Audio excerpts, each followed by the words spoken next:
Novel دل دیا دہلیز، جس کی رائٹر ہے رفعت سراج، اس کی یہ 32ویں ایپیسوڈ ہے۔ تو آئیے جلدی سے سٹارٹ کرتے ہیں اس ایپیسوڈ کو بغیر کسی دیر کے۔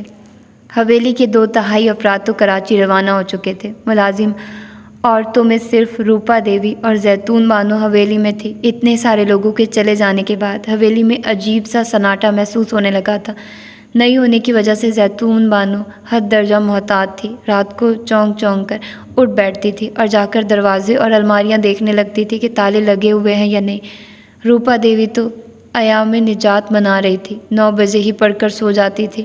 نیند نہ آتی تو کچن کے کیبنٹ صاف کرنے بیٹھ جاتی تھی۔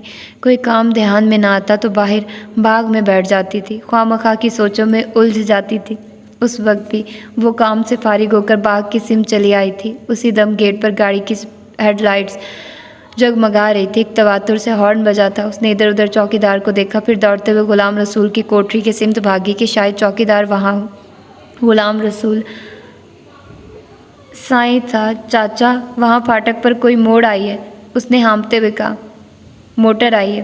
وہ ادھر چھوڑ، ڈرائیور کے ساتھ حقہ پی رہا ہوگا۔ تم رکو، میں اسے چابی لاتا ہوں۔ چاچا غلام رسول اپنی کوٹری کے پیچھے چلا گیا۔ وہ وہیں کھڑی ہو کر انتظار کرنے لگی۔ چند لمحوں بعد ہی چوکیدار گرتا پڑتا اپنی سمت آتے ہوئے دکھائی دیا اور تیر کی طرح اس کے سامنے گزر گیا۔ وہ بھی چل پڑی اور جامن کے گھنے درخت کے نیچے کھڑی ہو کر گیٹ کی سمت دیکھنے لگی۔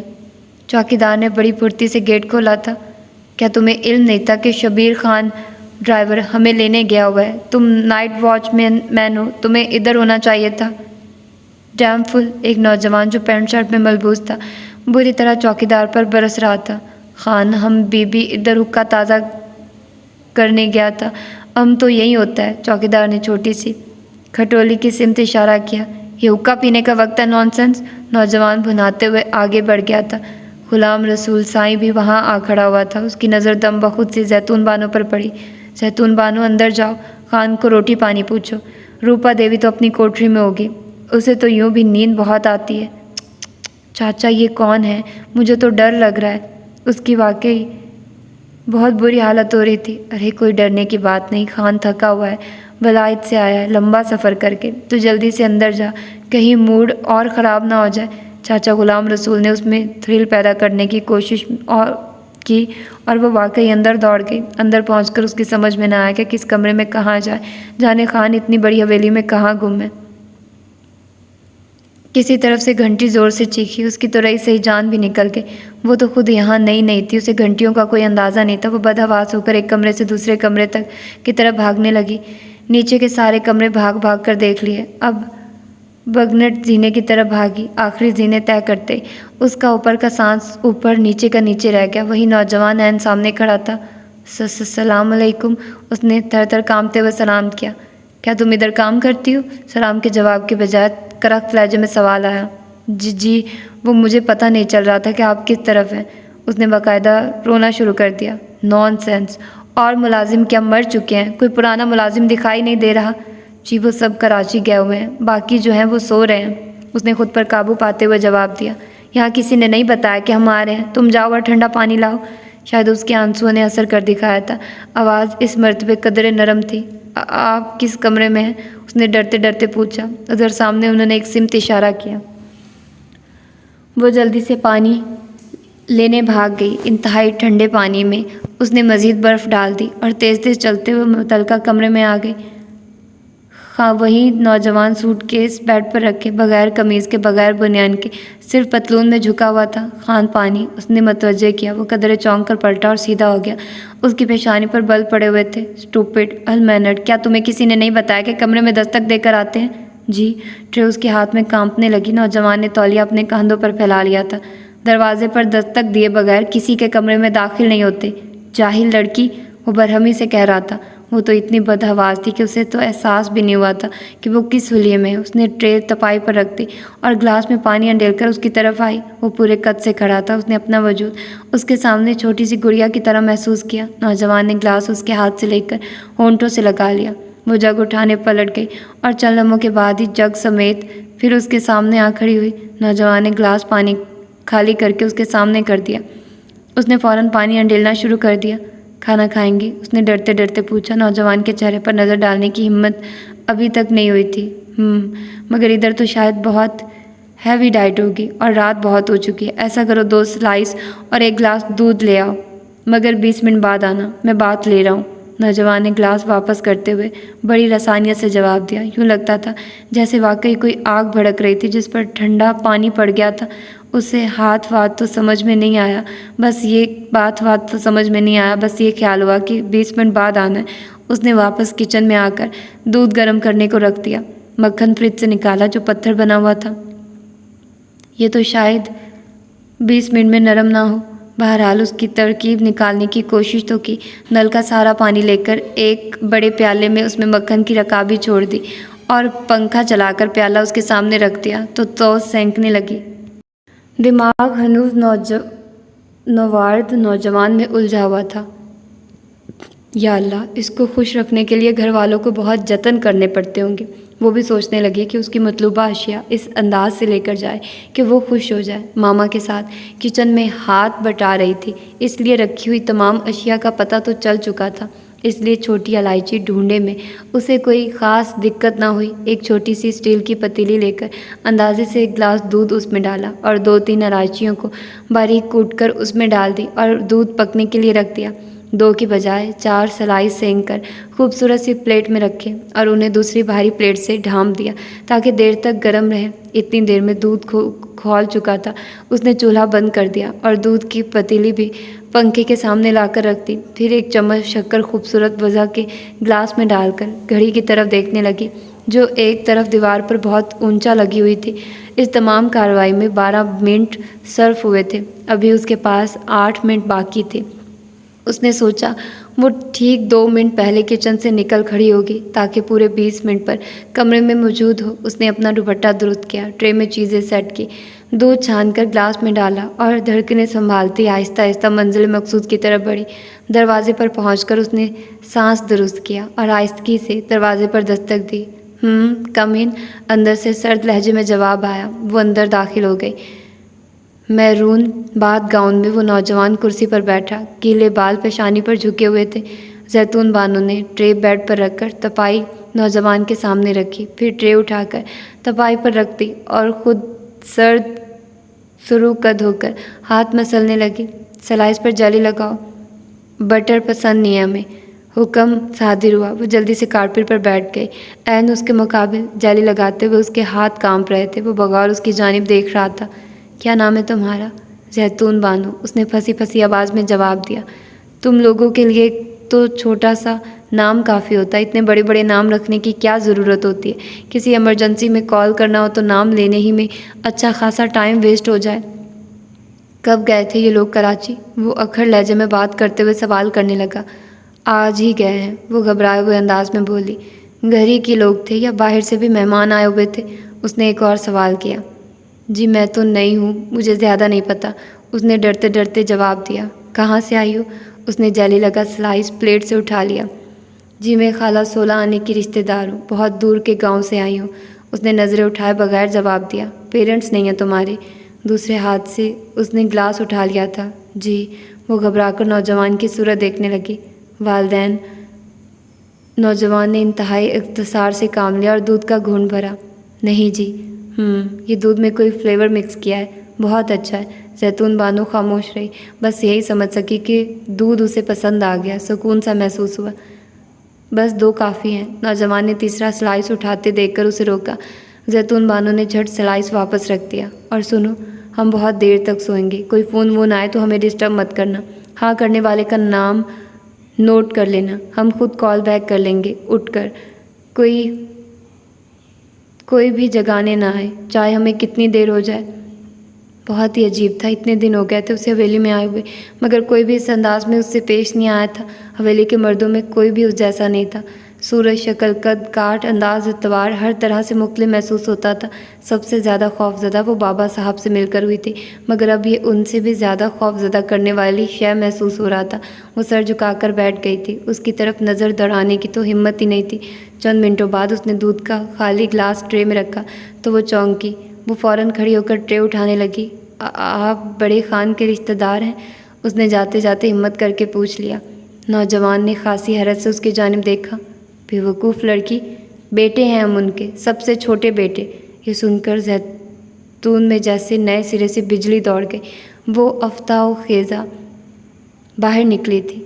خان کو چائے ناشتے کا پوچھنا ہے زیتون بانو؟ دوپہر ہونے کو تھی۔ روپا دیوی کی تشویش درست تھی۔ انہوں نے منع کیا تھا جب وہ اٹھیں گے تو خود گھنٹی بجا دیں گے۔ اس نے برتن دھوتے ہوئے جواب دیا۔ اسی دم راہداری میں گھنٹی چیخ اٹھی۔ اوپرو بجی ہے۔ روپا دیوی بدحواس انداز میں دوڑ گئی۔ اسے اس لمحے روپا دیوی کا دم غنیمت لگا۔ شکر ہے اس کی جان چھوٹی۔ چند منٹوں بعد روپا دیوی دوبارہ اندر داخل ہوئی، گھبرائی ہوئی۔ خان تسا نو بلا سا کہندے ہو رات والی کڑی نو بلاؤ۔ وہ جیسے اب اپنی خیر منا رہی تھی۔ زیتون بانو کے تو جیسے چھکے چھوٹ گئے۔ اس نے برتن ایک طرف کیے، جلدی جلدی ہاتھ دھوئے اور دوپٹہ درست کر کے تقریباً بھاگتی ہوئی اوپر پہنچی۔ خان بستر پر دراز تھا۔ السلام علیکم، اس نے بڑے سنبھل کر کہا۔ تمہیں چائے لے کر آنا چاہیے تھا، بالکل سینس لیس ہو۔ اس کو اس لیے واپس کیا تھا کہ اسے ہماری بات سمجھ نہیں آتی اور ہمیں اس کی۔ فوجی مجھے پتہ نہیں تھا کہ آپ صبح کی چائے پیتے ہیں یا نہیں۔ اب تو دن کے 11 بج رہے ہیں۔ ہم نے تمہیں اس لیے نہیں بلایا کہ تم ٹائم بتاؤ۔ کمرے میں وال کلاک اور ٹیبل پر رسٹ واچ موجود ہے۔ دیکھو پہلے تو چائے لاؤ، پھر یہ کپڑے پریس کرنا، اس کے بعد ناشتہ، 2 ہاف بوائل انڈے، 1 گلاس دودھ اور بس۔ اس نے خان کی طرف دیکھا۔ وہ احکامات صادر کر کے ایک موٹی سی انگریزی کتاب میں گم ہو گئے تھے۔ بہت خوبصورت سنہری پھولوں والے سیاہ نائٹ گاؤن میں وہ پورے ماحول پر چھا رہا تھا۔ اس کی مونچھیں حویلی کے دوسرے خانوں کی طرح ڈرانے والی تو نہیں تھی مگر بہت گھنی تھی، جس کی وجہ سے اس کا اوپری ہونٹ بمشکل نظر آتا تھا۔ چہرہ بھرا بھرا تھا جس پر سرخی غالب تھی۔ بال بہت کرینے سے جمے ہوئے تھے۔ وہ آہستگی سے پلٹ گئی۔ چائے تیار کرتے وقت اس پر عجیب طرح کی عجلت سوار تھی۔ خان بڑا غصہ کرتا ہے، خیال کریں کڑیے، روپا دیوی نے اسے باخبر کیا۔ ہاں پتہ چل گیا مجھے، تم اور ڈراؤ، اس نے چڑ کر کہا تھا۔ چائے تیار کر کے وہ کمرے میں آئی۔ وہ ہنوز اسی زاویے سے لیٹا تھا۔ خان چائے اس چمچ سے کب بجایا۔ رکھ دو، ناشتہ کتنی دیر میں لاؤں؟ 15-20 منٹ میں لے آنا۔ یہ کپڑے لے جاؤ، ہم شام کو کراچی فلائی کر جائیں گے۔ ڈرائیور کو کہنا کہ وہ کہیں نہ جائے۔ جی ٹھیک ہے، وہ تابعداری سے کہہ کر نکلنے لگی۔ لڑکی، وہ کیا نام ہے تمہارا؟ ہاف بوائل کا مطلب پوچھ لینا روپا دیوی سے۔ الٹا سیدھا ناشتہ لائی تو ذرا دھیان سے سمجھ رہی ہو؟ اس نے میگزین سے نظریں ہٹا کر زیتون بانو کو دھمکی امیز تاکید کی۔ جی، اس کے منہ سے بس اتنا ہی نکل سکا۔ دل دھک دھک کرنے لگا تھا۔ وہ فوراً کپڑے اٹھا کر باہر آ گئی تھی۔ یا اللہ، حویلی کے 15-20 لوگ پتہ نہیں چلتے اور یہ اکیلا خان ان سب پر بھاری لگ رہا ہے، سر پر رکھا ہوا محسوس ہو رہا ہے۔ وہ دھک دھک کرتے دل کے ساتھ سوچ رہی تھی، توبہ نانی، تمہیں ابھی ابھی بیمار پڑنا تھا۔ یہ اتنی بڑی حویلی، سجی سجائی، کھانوں کی خوشبوئیں اور پھولوں کی مہک سے مہکتی ہوئی۔ ادھر وہ کچا کوٹھا، 4 برتن، 2 چارپائیوں والا، جہاں وہ خود کو ملکہ کی طرح محسوس کرتی تھی۔ ایک دم احساس ہوا جیسے اس کے ساتھ کچھ اچھا نہیں ہوا۔ ہائے اللہ، اماں جی، تیمور آئے ہیں۔ مہندی گونتھی ہوئی رئیسہ بیگم اٹھ کر بھاگی تھی اور بھائی کے سینے سے لپٹ گئی تھی۔ آنن فانن 7 سی کے کونے خدروں میں خبر پہنچ گئی تھی۔ یاور علی خان بھی موجود ہوئے تھے۔ یار اطلاع تو کر دی ہوتی۔ وہ ان کو سینے سے لگا کر گویا ہوئے، سوچا تھا شاید ہم کچھ اہمیت رکھتے ہیں، لہٰذا سرپرائز دے کر دیکھیں۔ وہ بھائی کے پشت پر تھپ تھپا کر مسکرائے۔ کتنی مبارک شادی ہے یاور علی، سب موجود ہیں، رئیسہ بیگم خوشی سے نہال ہو کر کہہ رہی تھی۔ کوئی اور نہیں ہے تمہارے ساتھ؟ سائرہ بیگم نے سنجیدگی سے پوچھا۔ کیا مطلب؟ تیمور خان حیران ہوئے۔ بھائی کوئی میم ویم؟ وہ مسکرائی۔ ابھی تو نہیں، انہوں نے معنی خیز انداز میں آنکھ مار کر کہا۔ کیا مطلب؟ ابھی سے وہ ڈپٹ کر گویا ہوئی۔ مطلب یہ کہ ابھی تو ہم چھوٹے ہیں، انہوں نے ڈرنے کی ایکٹنگ کرتے ہوئے جواب دیا۔ بے ساختہ کہہ کے برسے تھے۔ بابا صاحب کہاں ہیں؟ تیمور علی خان نے باپ کے بارے میں پوچھا۔ ارے وہ بصیر یاور علی خان سے چھوٹے کے ساتھ فیکٹری گئے ہوئے ہیں، علیم الدین آئے تھے، ان کے ساتھ چلے گئے۔ میں نے کہا ابھی کہ بیٹے کی شادی ہے، لوگ آ جا رہے ہیں، پھر ہو جائیں گے کاروبار، مگر وہ سنتے کہاں ہیں؟ اماں جی نے شکوہ کیا۔ تم ادھر مردانے میں جاؤ، وہاں سب ہیں، سب بہت خوش ہوں گے تمہیں دیکھ کر، عالمتاب نے کہا۔ وہ یاور علی خان کے ساتھ مردانے کی طرف بڑھ گئے۔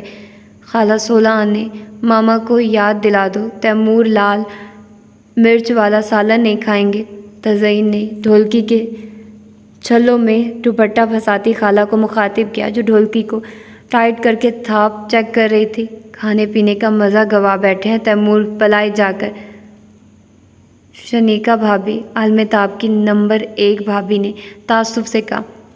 عالمتاب کے تینوں شادی شدہ بھائی ساتھ ہی رہتے تھے۔ ہاں یہ تو ہے، رئیسہ بیگم نے تائید کی۔ اماں جی، تیمور کے آنے سے تو جیسے خوشی بہت ہی محسوس ہونے لگی ہے۔ بڑی خوش قسمت بھابھی ہے آنے والی، ورنہ یہ تو آنے کا نام ہی نہ لیتے تھے۔ تزئین نے نہال ہو کر کہا۔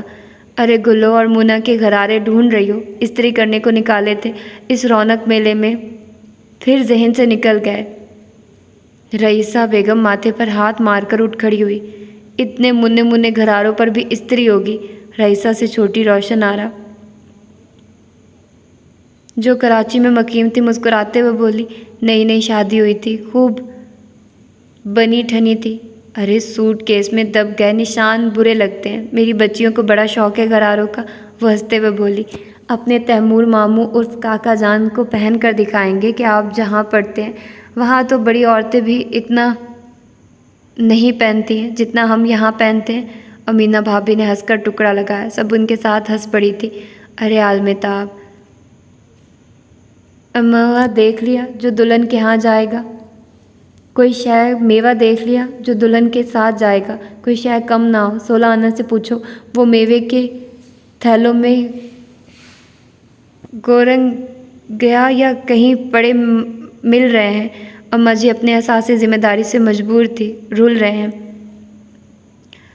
تھیلوں میں گوٹا لگ گیا یا کہیں پڑے رول رہے ہیں؟ اماں جی اپنے احساس ذمہ داری سے مجبور تھی۔ فکر نہ کریں اماں جی، تھیلوں میں میوہ بھروا بھی دیا ہے، انہوں نے تسلی سے کہا۔ جیتی رہو، مہندی بھی اچھی خاصی گندوا لینا، ایک تھال تو 16 آنے اپنے ہاتھ پاؤں پر لیپ پوت کر لیٹ جائے گی، دوسرا انہیں ہے گم ہوا ہے پاکستان بنتے وقت جانے کون سے بیر سے فال نکلوا کر بیٹھی ہوئی ہے۔ اماں جی بڑھا میں گویا ہوئی، سب ہنس ہنس کر لوٹنے لگی، مگر اماں جی کی سنجیدگی میں کمی واقع نہ ہوئی تھی۔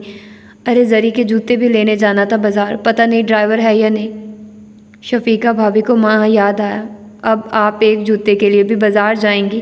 زوار بھائی کو کہہ دیجیے، اسکوٹر بھی تو ہے، جا کر پہنا لائیں گے، تزئین نے مشورہ دیا۔ عالمتاب، تیمور سیدھے یہاں آئے ہیں یا دریا بستی گئے تھے پہلے؟ یہ تو پوچھ لیتی تم، وہاں سب ٹھیک ہے نا؟ اماں جی اٹھتے اٹھتے پھر بہو سے مخاطب ہوئی، 1-2 دن میں کیا ہو گیا ہوگا، بس آپ کو بھی فکریں لگی رہتی ہیں، وہ بولی۔ یہ 16 آنے ماما کے پاس گئی تھی یا انگلینڈ پہنچ گئی؟ اماں جی کو ماں یاد آیا۔ آ گئی اماں جی، ماما اوپر تھی، بچیاں نہا رہی ہیں نا، اور ہاں وہاں باغ میں خسرے آئے بیٹھے ہیں، خالہ 16 آنے نے نئی اطلاع دی۔ ارے تو باغ میں بیٹھا چھوڑ آئی، کیا بارات میں لے کر جائے گی؟ آنا چینی 5 روپے دے کر فارغ کر انہیں، وہ چڑ کر بولی۔ وہ کہہ رہے ہیں شگائی ساشن کے 2 جوڑے لے کر جائیں گے، چودھریوں کی شادی ہے۔ لو اور سنو، شنگھائی ساٹن کے جوڑے ایویں بھی نہیں بلکہ 2 اتنا منہ پھاڑتے ہیں کراچی کے خسرے؟ وہ حیرت سے اور غصے کے ملے جلے تاثرات سے گویا ہوئی۔ تزئین، وہ دینے دلانے والے کپڑوں میں سے کچھ جوڑا نکال دو 16 آنے کو، اوپر 10 روپے رکھ دو، 12 آنے کا سیر آٹا آتا ہے، 10-12 سیر آٹے کے پیسے کیا بہت نہیں؟ سیر بھر چینی اور سوجی رکھ دینا، جلدی سے فارغ کر کے آ، 16 آنے بہترا کام پڑا ہے، وہ خود کلامی کے انداز میں بولتی ہوئی اندر چلی گئی۔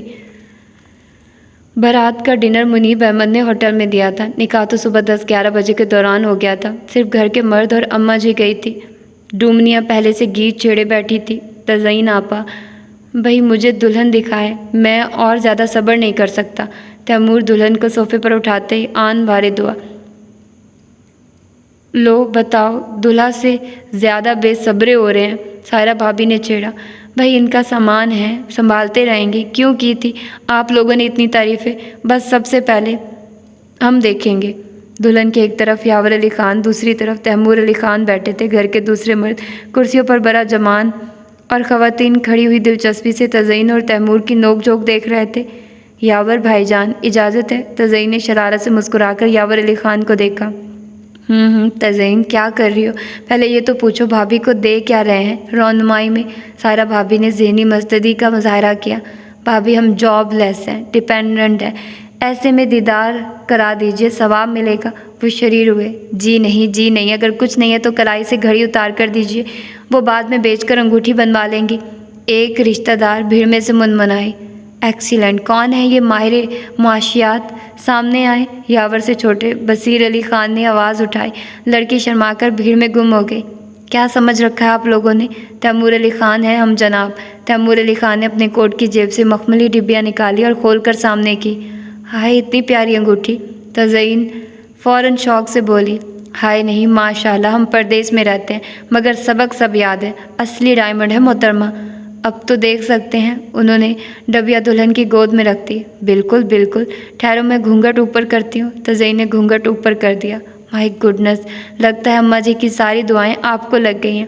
تیمور نے بے ساختہ سراہا تھا اور یاور علی خان کو دیکھا تھا۔ اماں جی پاس ہی کھڑی تھی۔ ایک دم تیمور علی خان کا سر اپنے سینے سے لگا لیا اور پیشانی چوم کر بولی، اب تو نہیں کرے گا نا میم؟ تیری بھی ایسی لاؤں گی۔ اماں جی میرا نمبر ہے، بصیر علی خان نے ٹکڑا لگایا۔ بے تحاشا کہہ کے بکھرے تھے۔ امین ڈوگر کے ہاں آپ کا رشتہ تو ڈال رہے ہیں، ان کی تو سب لڑکیاں ہی اچھی ہیں۔ تزئین نے بھی حصہ لیا۔ ویسے میں آئیں گے، چپکے سے دیکھ لینا، کبھی بعد میں اماں جی سے شکایت کرو۔ رئیسہ بیگم نے بہت محبت سے بھائی کو دیکھا جو خود کو موضوع بنتا دیکھ کر قدرے خجل سے ہو رہے تھے۔ تیمور فوٹو کھنچوا کر ہی اٹھیں گے، ہماری بھی باری لگنے دو۔ بصیر علی خان نے فوراً بات بدلنے کی کوشش کی۔ دلہن تھک گئی ہوگی، آرام کرنے دو، اماں جی نے کہا۔ منہ دکھائی تو ہونے دیں اماں جی، سب دلہن دیکھنے کے شوق میں کھڑے ہیں۔ دلہا کی اماں، تیرے ڈوروں کے صدقے۔ باہر سے ڈومنیوں کی آوازیں آ رہی تھی۔ ارے انہیں چپ کراؤ، صبح سے حلق پھاڑ رہی ہیں۔ اکیلی دلہا کی اماں ہی براتن ہے، نام مراد کون سے ڈورے دیکھ لیے انہوں نے میری آنکھوں میں، اماں جی سادگی سے جلا کر بولی تھی۔ بے ساختہ کہہ کے گونجے تھے۔ منہ دکھائی کا سلسلہ شروع ہو گیا تھا۔ یاور علی خان اٹھ کھڑے ہوئے۔ پتہ ہے مگر فی الحال یہاں میرا تو کوئی رول نہیں، وہ مسکرا کر گویا ہوئے۔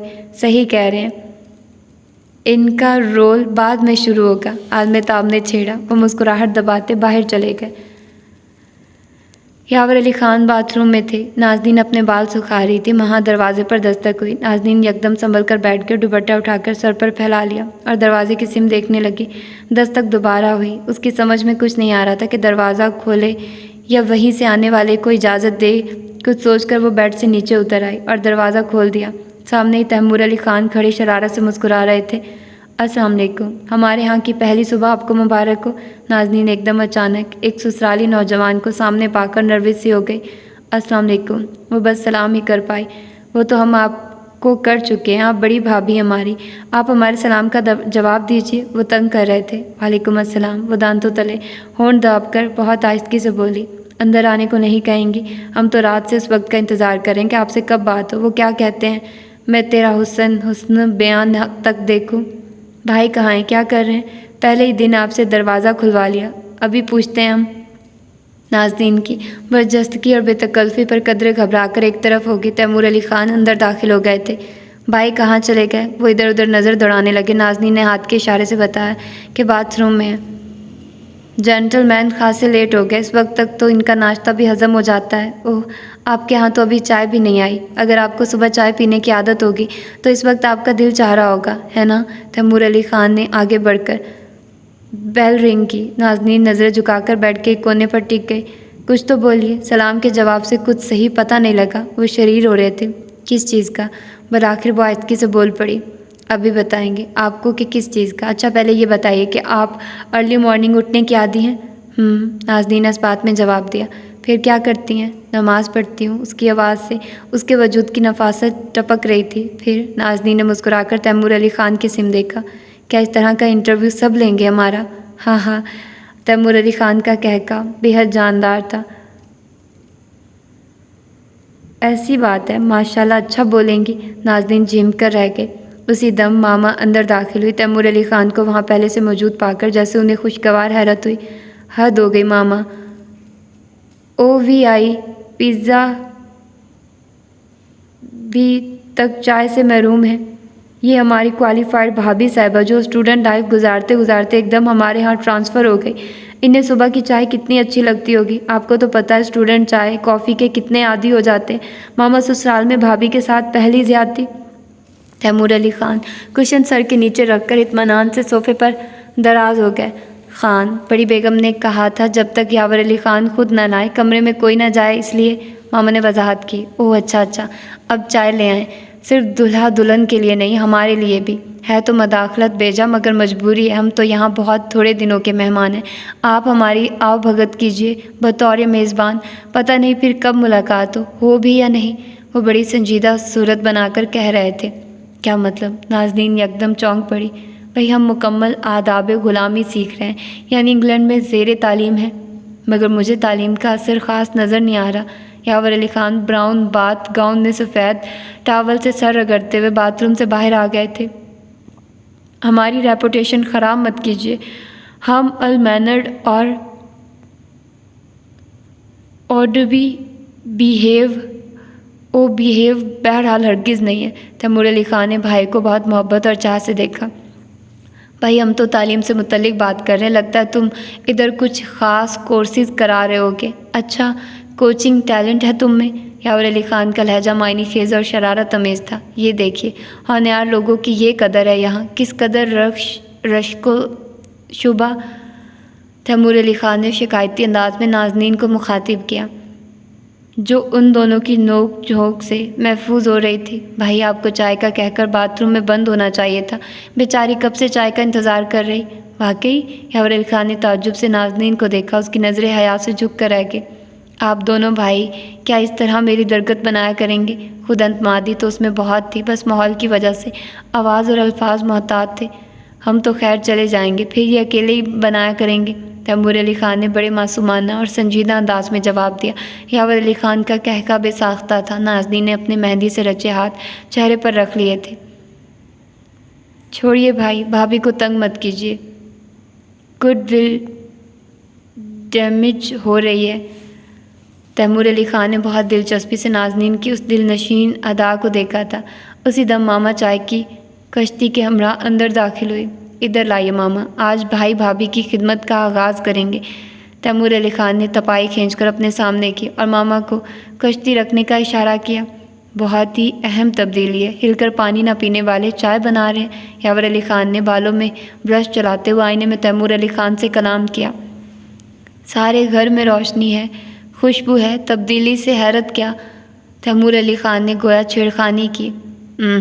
یہ ہمارے حصے کے ڈائلاگ ہیں۔ یاور علی خان نے مصنوعی خفگی سے بھائی کو دیکھا، مگر بہت اچھے ہیں، اپنی واجب الاحترام بھابھی کے لیے بھی بولے جا سکتے ہیں۔ تیمور علی خان نے چائے کی تیاری کے دوران وضاحتی جواب دیا۔ نازنین جو تیمور علی خان کے بے دھڑک انداز گفتگو سے بڑی جذب و زور رہی تھی، تیمور علی خان کے سادہ اور بے ریا انداز پر دل ہی دل میں شرمندہ سی ہو گئی۔ تیمور علی خان نے چائے پہلے نازنین کو پیش کی۔ شکریہ، اس نے آہستہ سے کہا۔ ہیں اردو؟ ہم رات سے خوش ہو کر برا حال کیے بیٹھے ہیں کہ اپنے گھر میں کانٹونٹ انگلش بولنے والا کوئی ہوا۔ آپ کی انگریزی سننے کے شوق میں بولے جا رہے ہیں، اور آپ ہے کہ بھابھی بیگم والا۔ شکریہ، بھابھی بیگم تو بقول ان کے اپنے صرف قرآن پڑھی ہوئی ہیں، حالانکہ یہ پڑھائی بھی اچھی خاصی ہے۔ ہم تو انہیں کہتے ہیں آپ تھینکس کے ضمن میں شکریہ کہا کریں، کیونکہ قرآن عربی میں اترا ہے۔ یا اللہ! نازنین کو بے ساختہ ہنسی آ گئی۔ یاور علی خان بھی مسکرا رہے تھے۔ ٹھیک کہہ رہے ہیں نا ہم، انسان کی عام طرز گفتگو سے پتہ چلنا چاہیے نا کہ اس کا ایجوکیشن سرکل کس طرح کا ہے۔ ہم نے آپ کا شکریہ وہیں رکھ دیا ہے، سائڈ ٹیبل پر۔ کریڈٹ پروفیشنلز کے ساتھ ہمیں مطلوبہ تھینکس کیجیے۔ نازنین کا دل چاہ رہا تھا کہ کہکہ لگا کر ہنسے، مگر یہاں وہ ایک رات کی دلہن تھی، خود پر بڑا کنٹرول کرنا پڑا۔ یار مت ستاؤ اپنی نئی نویلی بھابھی کو۔ یاور علی خان بھائی کے قریب صوفے پر آ کر بیٹھ گیا اور چائے کا کپ اٹھا لیا۔ صحیح جا رہے ہیں آپ؟ تیمور علی خان نے پھر چھیڑا۔ اچھا یہ بتائیے، آپ نے بھابھی کی انگریزی سن لی، ویسی دیسی انداز میں تو نہیں بولتی؟ ہمیں تو دیسی اسٹائل میں انگریزی بولنے سے بہتر اشاروں میں بات کرنا لگتا ہے۔ باز آ جاؤ یار۔ یاور علی خان نے ایک بھرپور نظر نازنین پر ڈالی، جو سادہ سے چہرے پر کامدانی سے مرصع آنچل لٹکائے قدرے سر جھکا کر بیٹھی ہوئی تھی۔ تیز فیروزی لباس میں اس کی چھب اور تھی۔ سارا زیور ڈریسنگ ٹیبل پر پڑا تھا، صرف کامدار لباس ہی گویا پورا سجا گیا تھا۔ اسی دم دروازے پر کھلبلی سی محسوس ہوئی، پھر دستک ہوئی۔ جی کون؟ آ جائیے، یاور علی خان نے اجازت دی۔ زرق برق لباس میں ملبوس خواتین کی ٹولی اندر داخل ہوئی۔ ارے تیمور، تم یہاں ہو؟ کیا کر رہے ہو ادھر؟ تزئین نے جھٹ اپنی حیرت پر قابو پا کر ڈپٹ کر پوچھا۔ خدمت کر رہے ہیں بھابھی کی، آپ لوگوں کے بند بیڈ روم سے تو لگ رہا تھا حویلی واپسی کے وقت ہی کھلیں گے، بس ایک دم ہمیں اپنی بھابھی کا خیال آ گیا۔ اللہ کی شان، ہمیشہ ایک جراب ہاتھ میں لے کر دوسری کی ڈھونڈ بچانے والے کس قدر ذمہ دار ہوئے ہیں، مگر نہایت مایوس کن اطلاع ہے کہ ناز بھابھی کی جو 2 شادی کے قابل بہنیں ہیں ان کی منگنیاں ہو چکی ہیں۔ بصیر علی خان سے چھوٹی بہن روشن آرا نے بڑی دل سوزی سے کہا، لا حول ولا قوت، ہماری تو معلومات زیرو ہیں بھابھی کی فیملی کے متعلق، ہمارے لیے تو بہنوں کی اطلاع بھی نہیں ہے اور منگنیوں کی بھی۔ وہ تمام چوکس خواتین کو خود پر حملہ آور پا کر اٹھ کھڑے ہوئے تھے۔ بھئی آپ لوگ اسے کچھ نہ کہیے، واقعی اس نے ہمیں عین طلب کے وقت بہت اچھی چائے بنا کر پلائی ہے۔ یاور علی خان نے خواتین کو اگلے حملے سے باز رکھنے کی کوشش کی۔ ذرا جگہ دو، میں حیرت سے نہ گر جاؤں۔ تزئین دھپ سے بیڈ پر بیٹھ گئی۔ ہائے اللہ، اس نے تو بہت تنگ کیا ہوگا۔ رئیسہ بیگم نے پیار سے نازنین کو تھوڑی اونچی کر کے بوسہ دیا۔ ہم تو بہت پروگرام بنا کر آئے تھے، مگر کیا کریں، بھابھی باتھ روم سے جلدی آ گئے۔ تیمور علی خان باہر نکلتے نکلتے نزاکت سے مخاطب ہوئے، شرارت سے مخاطب ہوئے۔ وہ سب ہنس پڑی۔ یاور علی خان بھی کپ رکھ کر آہستگی سے باہر نکل گئے۔ بہنوں سے تو نہیں، بھابھیوں سے انہیں سخت خطرہ تھا۔ ہائے، ابھی تک زیور نہیں پہنا۔ تزئین ذرا زیور اٹھانا، دلہن کے گھر والے بھی آتے ہی ہوں گے۔ عالم تاب نازنین کے مقابل بیٹھ گئی۔ آپ پہلے چوڑیاں پہنائیں، میں بھابھی کے بال سلجھاتی ہوں۔ تزئین نازنین کی پشت کی طرف چلی گئی۔ بھائی کیا زیورات میں اضافہ نہیں ہوا؟ امینہ بھابھی زیورات ٹٹولنے لگی۔ مجھے تو نظر نہیں آ رہا، میرا خیال ہے صرف معلومات میں اضافہ ہوا ہے، روشن آرا شوخی سے بولی۔ خواتین کے مترنم کہہ کے بہت بھرپور تھے۔ نازنین کے چہرے پر سرخی چھلکنے لگی۔ بھائی ہم زیادہ دیر سسپینس برداشت نہیں کر سکتے۔ تزئین نے نازنین کے سر سے دوپٹہ اتار کر ایک طرف رکھ دیا اور اس کے گھنے دراز بال انگلیوں سے سلجھانے لگی۔ بھائی ہمیں یاور خانہ جیسے چھپے رستم کا کارنامہ دیکھنے کی بڑی جلدی ہے۔ عالم تاب نازنین کی کلائیوں میں کنگن اور چوڑیاں ڈالنے لگی۔ بھابھی پلیز، تزئین نے آگے کی طرف جھک کر نازنین کا چہرہ چھوا۔ نازنین نے سائڈ ٹیبل کے دراز کی طرف اشارہ کیا، یعنی خود ہی دیکھ لو۔ امینہ بھابھی نے بےتابی سے دراز کھینچی اور ایک نیوی بلو مخملی ڈبہ باہر نکالا اور بڑے عجلت بھرے انداز میں کھولا۔ تقریباً سبھی ڈبے پر جھک گئی۔ سرخ یاقوتی انتہائی نفیس نازک بہت مختصر سی اونچائی والا تاج ان سب کے سامنے تھا۔ اوہ زبردست! شاعری کی زبان میں کہا ہے کہ حویلی کی وہ والی ملکہ تو جب بنیں گی تب بنیں گی، دل کی ملکہ البتہ بنا لیا ہے۔ سائرہ بھابھی نے دور کی کوڑی لانے میں سبقت حاصل کی۔ ایسے کہا بھی ہوگا؟ تزئین نے شرارت سے ٹکڑا لگایا۔ نازنین کا چہرہ محلول ہو گیا۔ چہرہ تمہاری بات کی تصدیق کر رہا ہے۔ روشن آرا نے بھی حصہ لیا۔ نازنین نے بے ساختہ دونوں ہاتھ چہرے پر رکھ لیے۔ خواتین کی مترنم مسکراہٹ سے ماحول یوں محسوس ہو رہا تھا جیسے دنیا میں غم نہیں ہوتے، اس سیارے میں خوشی کا سورج روشنی بانٹتا ہے۔ واو یار، مطلب کیا خوبصورت انداز بیاں ہے، مطلب میں اب بیان ہی نہیں کر سکتی۔ مجھے اتنا مزہ آ رہا ہے اس کو پڑھتے ہوئے، لیکن میں اتنی ہی خجل خوار ہو رہی ہوں کہ اس کا پرنٹ بالکل اچھا نہیں ہے۔ اتنا پرانا ناول ہے یہ، تو اس کا پرنٹ ایک دم بکواس ہے۔ مطلب مجھے پڑھتے ہوئے اتنی مشکل ہو رہی ہے، مطلب میری آنکھیں دکھ رہی ہیں اس کو پڑھتے ہوئے، کیونکہ مجھے نظر بہت زیادہ لگانی پڑ رہی ہے، اور ویسے ہی میری پہلے ہی آئی سائڈ بہت زیادہ ویک ہے، اوپر سے مجھے اتنا کھپنا پڑ رہا ہے۔ لیکن ناول ٹو گڈ وہ بہت مزے کا ہے، مطلب مجھے بہت مزہ آ رہا ہے۔ ہوپ فلی کہ آپ لوگ بھی میری طرح انجوائے کر رہے ہوں گے۔ تو اپنا فیڈ بیک ضرور دیجیے گا اور بتائیے گا کہ آپ لوگوں کو یہ ناول کیسا لگ رہا ہے۔ تو پھر ملتے ہیں اس کی اگلی ایپیسوڈ میں۔ اپنا ڈھیر سارا خیال رکھیے گا۔ اللہ حافظ۔